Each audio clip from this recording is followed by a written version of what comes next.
Et ceux qui ne comprennent pas et ne suivent pas cette tendance seront perdants. C'est une évidence absolue. C'est aussi évident que le soleil levant. Il n'y a rien que l'on puisse faire. Ceux qui tentent de l'empêcher ne feront qu'affronter des problèmes supplémentaires, alors qu'ils en ont déjà assez. Que Dieu les protège. Nous sommes sur la bonne voie et nous obtenons de bons résultats. Notre tâche est de veiller à ce que cette voie se développe.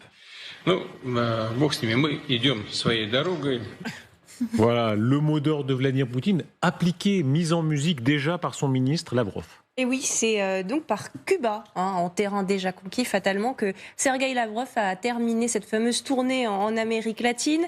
Reçu ici, vous allez le voir, par son homologue cubain, que vous voyez de dos, Bruno Rodriguez Parilla, des amis, les Cubains, pour ce représentant du ministère de la Défense russe, Sergueï Lavrov, pour qui les Cubains, tout simplement, ont tout compris à la situation. Écoutez.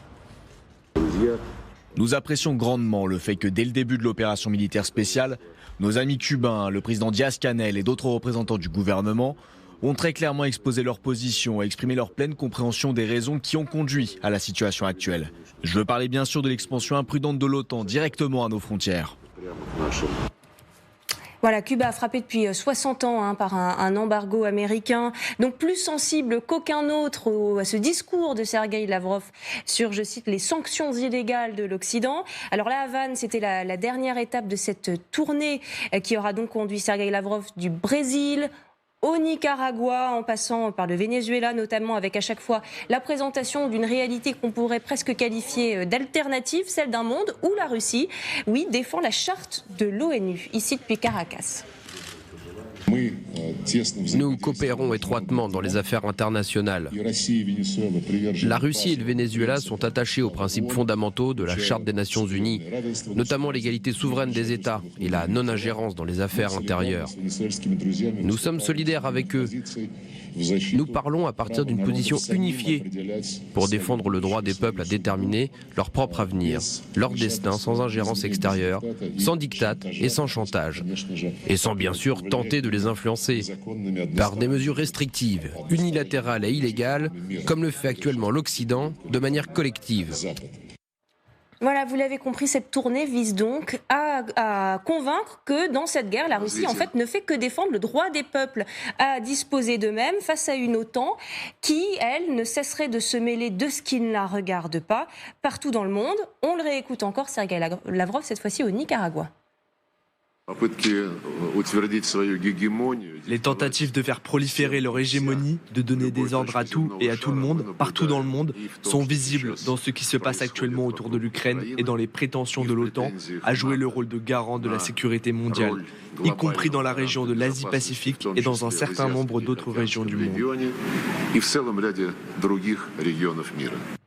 Voilà, puis au Brésil, il avait aussi remercié ses amis, je cite, pour leur excellente compréhension de la situation. On rappelle qu'il était reçu par le président Lula qui avait déclaré ceci quelques jours avant. Les États-Unis doivent cesser d'encourager la guerre en Ukraine et commencer à parler de paix. Alors Lula qui est depuis un peu revenu sur sa position puisque mardi, il a quand même déclaré, face au tollé qu'a provoqué cette déclaration, qu'il condamne la violation de l'intégrité territoriale de l'Ukraine par la Russie. Et il est intéressant de voir que Volodymyr Zelensky contre-attaque. Oui, absolument. Le président ukrainien, lui aussi, s'est tourné vers l'Amérique du Sud, enfin plutôt centrale en l'occurrence, puisqu'il s'est exprimé à distance devant le Parlement mexicain. Standing ovation, vous le voyez, applaudissements debout de ces députés mexicains qui lui ont réservé un accueil des plus chaleureux. Voici le message qu'il avait à leur faire passer. L'Ukraine a déjà proposé à la communauté d'Amérique latine d'organiser un sommet spécial et de montrer son unité et sa position sur les grands principes mondiaux que sont l'intégrité territoriale, la paix et le respect entre les peuples. Voilà, vous l'avez entendu, ce que le président ukrainien a en tête, c'est d'organiser un sommet avec tous les pays de l'Amérique latine et donc d'avoir le soutien de Mexico pour que ce sommet se tienne le plus vite possible avant que le Kremlin ait totalement tissé sa toile sur le continent. Merci Florence. Patrick Martin-Geny, on voit à quel point c'est une guerre mondialisée. On n'ose pas dire mondiale parce que le terme, ça va maintenant de l'Amérique latine jusqu'en Chine, là en quelques heures. Oui, moi j'étais réservé sur le terme guerre mondialisée, mais je crois que de plus en plus on va vers une guerre mondiale. Il faut dire les choses telles qu'elles sont. Et Lavrov, que j'ai appelé en début d'émission le Spider-Man diplomatique, Oui, c'est quelqu'un. Voilà. L'image en tête. Voilà, c'est quelqu'un qui tisse sa toile partout. Il va voir qui? Des terribles dictateurs. Le Venezuela, c'est une terrible dictature. Le droit des peuples, il n'en a strictement rien à faire. C'est une dictature qui est encore plus terrible que celle de Videla et Pinochet réunis. Il va voir le Cuba qui est dans une situation catastrophique aussi, mais il n'en demeure pas moins qu'il tisse sa toile telle une araignée et qu'il espère que beaucoup vont tomber dans sa toile. Avec de grosses prises, parce que Brésil, c'est un énorme pays, plus de 200 millions d'habitants, un des BRICS, un des pays émergents.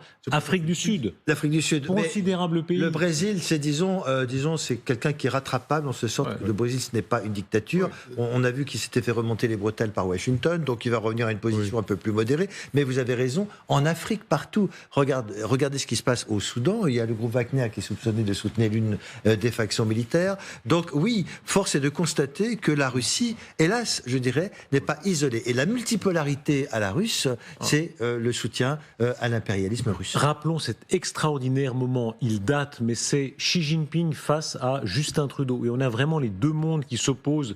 Justin Trudeau qui incarne le démocrate progressiste occidental, il a toutes les caractéristiques, face à Xi Jinping qui est toute la puissance de la Chine dictatoriale sûre d'elle-même, 1,4 milliard d'habitants, et l'affrontement là est absolu.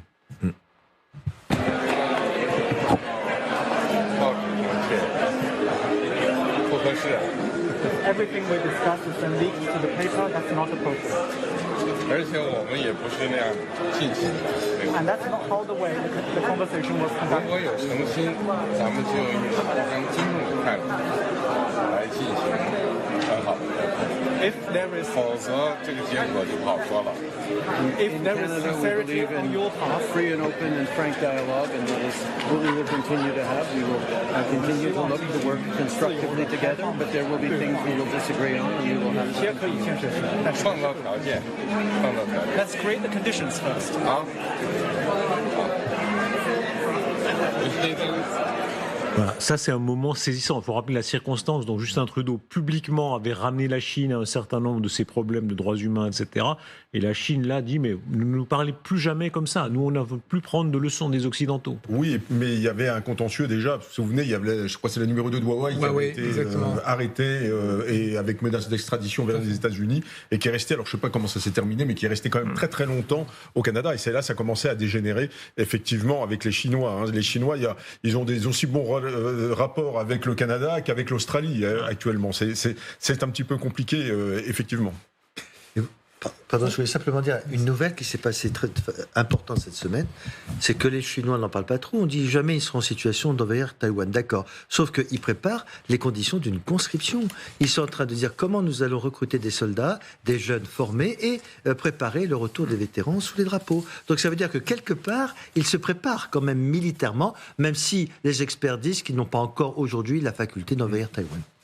Sur le trajet et le message de Lavrov, le chef de la diplomatie russe, en fait, ce dont on se rend compte, c'est qu'on a essayé d'aller chercher ces pays de ce qu'on appelle très maladroitement et technocratiquement le Sud global. On a essayé d'aller les chercher sur la guerre des valeurs.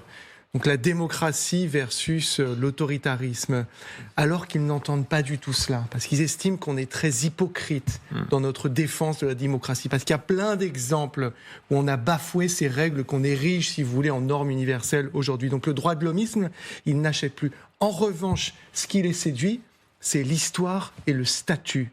Ces pays ont été périphériques dans notre imaginaire et dans notre rapport au monde. Et aujourd'hui, ils ont une vraie revanche à prendre sur cette histoire. Ils sont recentrés au sens historique, ils se retrouvent au centre de l'histoire grâce à Lavrov qui vient les voir, ils sont reçus en grande pompe. Et c'est ça qui leur vend, entre guillemets. C'est un autre multilatéralisme et c'est aussi cette idée que nous, on explique partout que le droit prime la force.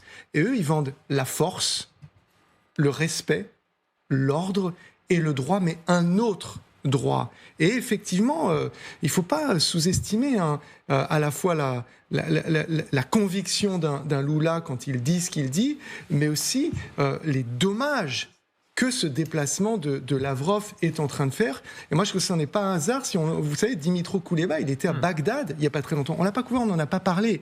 Mais c'est très intéressant. Parce que voilà, ces pays ont vraiment compris cela. C'est-à-dire qu'une grande bataille, c'est celle du dissensus entre, on va dire, le Nord, ce que les Russes appellent l'Occident collectif, et le reste du monde qui ne s'identifie pas du tout avec ce qu'on essaye d'ériger en bataille de valeurs. Est-ce que c'est une perte d'influence objective de l'Occident ? Est-ce qu'au fond, l'Occident est en train simplement de perdre, de rapetisser ? Non, voilà, c'est une chose un peu brutalement dite, mais... On rapetisse, et puis d'abord, on a toujours été minoritaire sur le plan, j'allais dire, quantitatif. Démographique. Les démocraties n'existent pas depuis longtemps. Maximum, je dirais, la plus ancienne, c'est sans doute le Royaume-Uni, ça a 300 ans. Et puis le reste, c'est moyenne 150 ans. Hein. Nous, on est dans une vraie démocratie depuis 1871. Avant, on a eu 3 républiques, enfin 2 républiques, mais enfin bon, c'était pas tout à fait ça quand même. Donc effectivement, on est une exception dans l'histoire du monde, et donc là, moi j'approuve absolument ce que vous avez dit de manière remarquable, c'est-à-dire que on leur offre maintenant, je dirais, le piédestal pour être des acteurs de premier plan. Écoutez le constat extrêmement pessimiste de notre point de vue de démocrates occidentaux d'Hélène Carrère-Dancos. Alors elle incarne vraiment tout ce qu'il y a de plus superlatif en termes de culture occidentale, et elle dit peut-être que nous vivons la fin d'un moment occidental de l'histoire.